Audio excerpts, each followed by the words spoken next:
Start of narration. Hey everyone, thanks for tuning in. Today, we were diving into a topic that has been on a lot of people's minds. The idea of a deep state. What are we really talking about when we use that term? Let's explore it together. When you hear deep state, it often sounds like something straight out of a spy movie, right? A shadowy group pulling strings behind the scenes. But in political science and public administration, the concept is a bit more grounded. It points to the long-serving, non-elected officials who work within government agencies, regardless of which political party is in power. Think about it.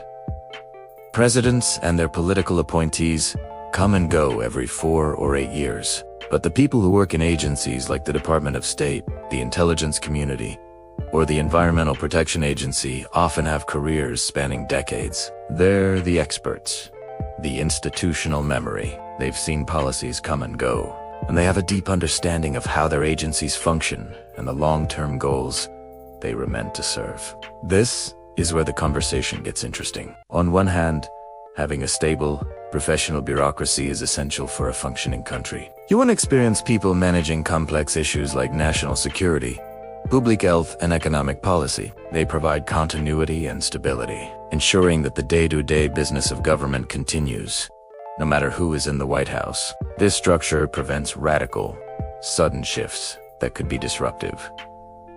It's a system designed for stability. On the other hand, this same stability can lead to friction. When a new administration comes in with a bold new agenda that challenges the established way of doing things, they can face resistance. This isn't necessarily a grand conspiracy. It can be what's called bureaucratic inertia. These long-term officials might believe the new policies are misguided, impractical, or even harmful to the country's long-term interests, based on their decades of experience. So, they might slow-walk the implementation of new rules, leak information to the press to generate public debate, or use established procedures and regulations to challenge a new policy.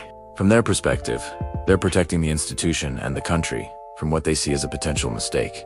From the new administration's point of view, however, it can feel like unelected bureaucrats are subverting the will of the people who voted for a specific change. This tension is a fundamental part of our system of government. It's a constant push and pull between the political leadership, who have a democratic mandate for change, and the permanent administrative body, which has the institutional knowledge and procedural power.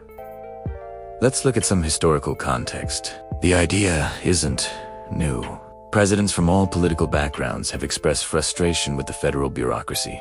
They come into office with big plans, only to find that turning the massive ship of state is a slow and difficult process. They discover that the agencies have their own culture, their own priorities, and their own well-established ways of operating. For example, a president might want to completely overhaul a trade agreement. The career diplomats and trade experts at the State Department and Commerce Department, who have spent their lives negotiating and managing these agreements, might raise concerns. They'll produce reports, data, and analysis showing the potential negative consequences.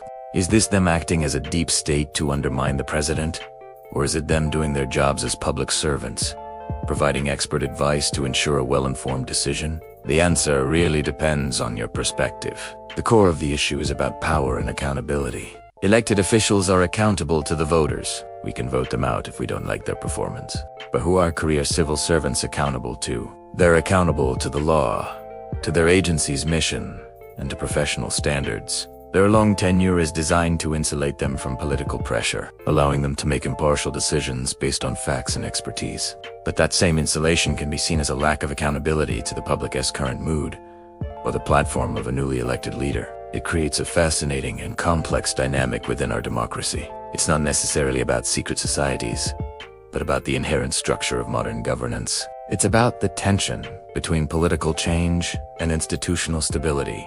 So, when we talk about the deep state, we're really talking about the permanent, professional part of our government. They are the engine that keeps the country running day to day. Their influence is real, but it stems from their expertise, their control over information and processes, and their long-term presence, rather than a hidden agenda. The debate is whether that influence is a necessary check on political power, ensuring stability and preventing reckless change, or an undemocratic obstacle that thwarts the will of the people. It's a question worth thinking about, because it gets to the heart of how our government works and who really holds power. What are your thoughts on this? It's a complex topic with a lot of different viewpoints, and I'd love to hear what you think in the comments below. Let's have a respectful and thoughtful discussion.